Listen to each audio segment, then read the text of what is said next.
Hey there, I'm the Dungeon Coach, creator of DC20, and we have an update for you guys. That's right, after not that long, DC20 0.9.5 releases today. That's right. At the time of releasing this video, 0.9.5 only comes out 1 month after 0.9. Now, that was because we've been working on this for months. 0.9 was a release of 52 plus subclasses and all of that. We wanted to get that out as soon as possible. But while all that was going on, 0.9.5, a lot of mechanics and rules. So this update might be more exciting for some of you guys that like the rules of things, because this is actually changing the game in big ways. In my opinion, all for the better. Quality of life changes, rule changes, mechanic changes, overhauls to how certain things like defense works. It's huge, it's massive, and I think this puts DC20 into an even better place. And I also hope you see and realize this, that we have not locked in stone really anything in DC20. We are still thinking outside the box in lots and lots of different ways. We are not just saying, well, this is how defenses work, so we're going to have to build the game around that. We have absolutely changed that, and it's in a much better place to build the game on top of, and it's more healthy now. So what we're talking about, how to get 0.9.5, a huge announcement of a very big, biggest ever really YouTube playtest that I'm doing with some very big YouTuber names that are throwing their hats in the ring for 0.9.5's launch, and a changelog, of an overview of some of these changes, because there's a lot of them. I've been announcing a lot of these rule changes sprinkled across the last month or so in a lot of the live streams we do every Tuesday, 8:30 Central Standard Time. Come check those out. But I've been talking about a lot, but I want to put them all in one video. So here we go. How do you get the PDF? If you already backed the Kickstarter in 0.8, and that was the original version that came out from back in the Kickstarter, or you purchased it on the website and you got 0.8 or whatever, you already have been through what this process looks like to update the PDF. You will either get an email or it will be in your actual login of those sites, right? Because DC20 got so big and we have 20,000 people and all this kind of stuff, we literally break Drive-Thru-RPG and certain inboxes, and they don't automatically send up the email. Some people get emails, some people don't. But either way, you will have it in the actual place you have it. So Drive-Thru-RPG, go to your Drive-Thru-RPG, log in, check the game, check your inbox in that, like your login, and it should be there already. It might be named something different. It might be the names get weird, especially whenever updates happen on their side. I don't know how that works on their end, but it's there, right?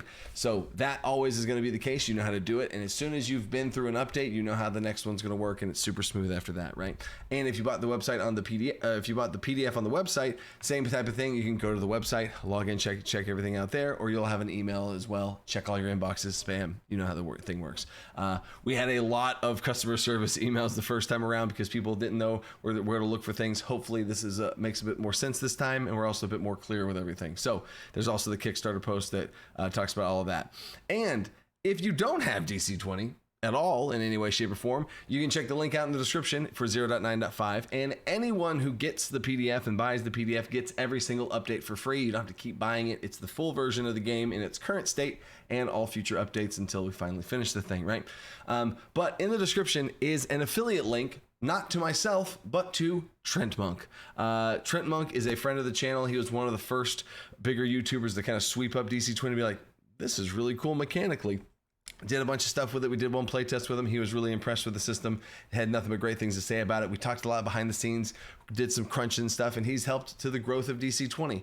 Not only mechanically validity, but the growth of the community as well. So as a thank you to Trent Monk, his affiliate link is down in the description. So if you buy the link through his link down there, he gets a little kickback from all that. So that's a little weird flip of affiliate links, because it's not mine, it's somebody else's. But speaking of other YouTubers, Trent Monk is one of those 4 YouTubers that are going to be playing in a very big DC20 0.9.5 playtest showcase, if we want to call it that.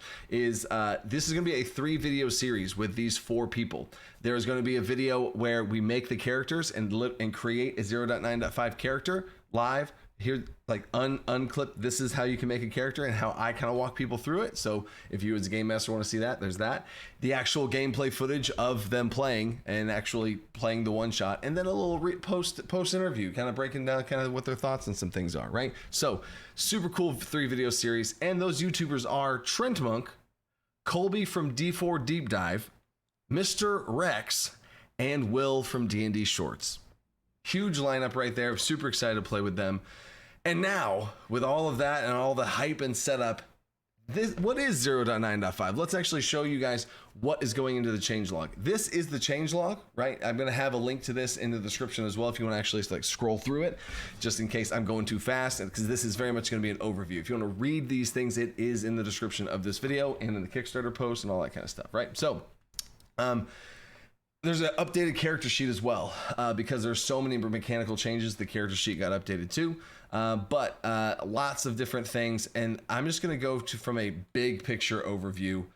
Saves. You have save mastery in all of your save now. You no longer have 2 saves and you have to pick one, or you pick 2 and then the other 2 you don't have. A lot of these things, I'm also not going to go into a lot of the why of that. That's usually what I do in the live streams, but I think all of these are great changes for lots of different reasons. And this video would be very long if I elaborated. But now, your health points, your HP, is now a new formula. It is your class HP from your class HP table, plus might, plus any ancestry bonuses you have. The class HP still does come from a formula that is 6 plus a certain number and all that, but all of that is done for you. Because before, whenever you leveled up and you're level 3 or 4 and you're like, wait, what's my health? And you had to kind of go and remember the formula. Now, everything's in the class table. The class table will literally have the number 8, which, yes, comes from a formula of 6 plus 2 times your level and all this types of stuff. But it's all simply there for you in the class table. Add your might, add ancestry bonus, that's it. Cool, done, right? And you might not even have an ancestry bonus. You probably don't have an ancestry bonus unless you chose one of those things, right? So it's essentially class table plus might. Super simple, right? And then your physical defenses now have a new formula. It's a whole section. I also have a video that's going to be releasing about the defenses. Stay tuned for that. It's a full breakdown description of the defenses. But there are 2 different types of defenses. This is actually even old in this little changelog here. It says active defense. This is precision defense, which is PD. And it is your combat mastery, agility, and intelligence make up that defense. And then mystical is now area defense, which is AD, right? So anyway, as you can see, lots of these different things were changed, but I'll make sure at the time of releasing this video that this changelog is good to go for you guys. But anyway, the 2 defenses have changed, and now all attributes, agility, intelligence, might, and charisma, play into your defenses. 2 into precision defense, 2 into area defense. Precision defense being your ability to be able agilely and intellectually be able to move out of the way of precision strikes against you, single target attacks. And area defense, giant explosions, big area swing, huge swipes of a bear swing, whatever. Area defense is going to be your might and charisma of how tough you are, of being able to, like, okay, yes, you got hit by the fireball. You're in the dead center of this huge AoE. But how much damage did it actually deal to you? Were you able to tough through it and all that kind of stuff, right? So might, charisma, agility, intelligence, all accounted for, right? Rest points have been tweaked around to where rest points are no longer a point that's worth 2 points when you spend it to heal. You have a number of rest points equal to your maximum hit points. So you have rest points equal to your hit points, and you can spend them to heal, and they recharge over resting periods and stuff like that. So it's going to be a lot more simple and intuitive as far as points go. And then I keep flowing through here. Different attribute changes. You don't get as many attribute points across leveling up. This really does balance the game in lots of different ways and prevents creeping up to these too big of numbers and too many points to give out. Makes points more important per point. And then defense, we actually just talked about that, and this sheet here is also out of date, but the information is not, especially when you click in the description down there. Armor and shields rework. Huge things for the armor and shields to be able to customize your armor, weapons, and shields. All of that's going to also be in that video that I make probably next week. And you're able to customize your armor, build your own armor, build your own shield. You're able to choose what kind of defenses you get, what kind of resistances you get, damage reductions that you get based on everything. So super cool there. Class HP formulas, I just talked about that. Rest points. Grit. You can no longer apply grit to other creatures. That feels like a bard or commander thing, or like a talent point type of thing to expand grit. So grit is advantage on saves yourself, or you can spend it to reduce damage you take, and you don't have a cap anymore on how many points you can spend at the same time to reduce that damage. So if you get hit for 5 and you want to spend 3 grit points, you spend 3 grit points and tough it through, only taking 2 damage, spending those 3 grit points, right? Stamina recovery is going to be, instead of just like you do a thing thing and you get 1 stamina. You do a thing and you get 1 stamina. That lay at higher levels when you have bigger stamina pools, that got real clunky. So to prevent that, especially as the game levels up, stamina features now give you half your stamina back, but it's only once per round you can trigger them. You can only regain stamina once per round. And if you do the thing that you do, it triggers that and you regain stamina. You could, if you have a stamina pool of 4, you regain 2. If you have a stamina pool of 6, you regain 3. You get the idea. It's going to be a good quality of life change for these marshals, especially at higher levels, instead of having this 1-1-1 that they have to do, right? Death's Door has been expanded. It's no longer just Prime. It's Prime plus your combat mastery to expand the window of Death's Door over the course of a higher level game. And as you're also seeing in some of these updates, we are future-proofing the game to be able to sustain towards higher levels of play as we keep expanding the game. We felt really good here, and as we're growing the game, we're like, oh, let's make sure this scales. Let's make sure that's good. Okay, cool. And we keep growing it out from there. So, yep. Initiative. Initiative has been changed to where it's like a group-based thing, where you have a group initiative to where everyone's together on this initiative, and you have to have half of the team succeed in order to win the initiative. So instead of just one person having to beat it and everyone can just rely on this one person, half of the team or more needs to succeed on the initiative check to be able to win the initiative and have your team go first instead of the enemy team. And there's a couple more different things regarding that, but there is an initiative check now, which is agility plus combat mastery. It is an agility based check to give agility some love back from some of the defense changes, but that's good. There's a lot of condition changes here, which is just mainly having to do with stacking, overlapping, cleaning them up as far as unnesting them. Nesting is a term where if you have this condition, you are also this, this, and this. So there's a condition where if you were restrained, you're also hindered, exposed, and using the words within words. We've unnested them to where it's a much cleaner situation now. We're like, here, you are this condition, it does this. And you are this condition, it does that. Instead of having to like nest them inside of each other like little Russian nesting dolls, right? It's much more clean this way. So there's conditions. Save masteries, we talked about that. Talent mastery and paths. There used to be this very confusing thing that people a lot of times forgot about. I had so many different, even YouTubers that were playing the game. I was like, you guys forgot about your talent, your extra little talent points that talent mastery you spent. Because at level 2, when you spend your talent, you also got martial or spellcaster points to be able to get resources of stamina or mana and spells and maneuvers and whatever, right? We've now opened that up, renamed it to be path points or paths, right? So at level 2, you get 1 class feature, just like everybody else. You get 1 talent, just like everybody else. Spin on whatever you want, and you get 1 path point. And mechanically, there's no difference here, but narratively and understandably, the path points you spend either on spellcaster or on martial, and you get resources from your choice you made. Simple as that. And it's a part of the level up journey there as well. And it's super simple. Damage reduction also ties in with defenses. Damage types. Sonic damage is now considered an elemental damage type instead of mystical. Sonic is much closer to thunder and that type of situation. So there's Sonic. Skills, trades, and languages. The knowledge skills of like arcana and religion, occultism, history, all those things. Those are now trades. Them being skills that were not looked down upon, they're not as good as other skills and all these other things. We already accounted for that in a cool way where when you spent points on those, you got 2 for 1.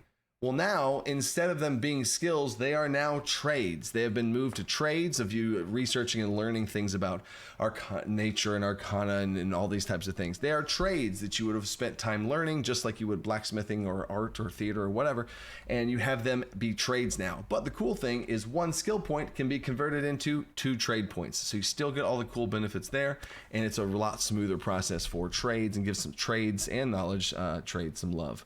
So there's that. Concentration is a big one. Concentration is no longer in the game in the form of you are concentrating on a spell like we're used to from Dungeons and Dragons. Now there's something called sustaining. And if you have a spell that you have to sustain, something like Bless or something, Bless is essentially probably the strongest spell in DC20. It was very, very strong. It was one of the feedback I got, and lots of different people like, man, Bless is so good. It's crazy. Because you would cast it once, have concentration, probably not lose concentration, especially if you don't take damage, and then just have people rolling dice and adding them to every D20 roll they make. Crazy.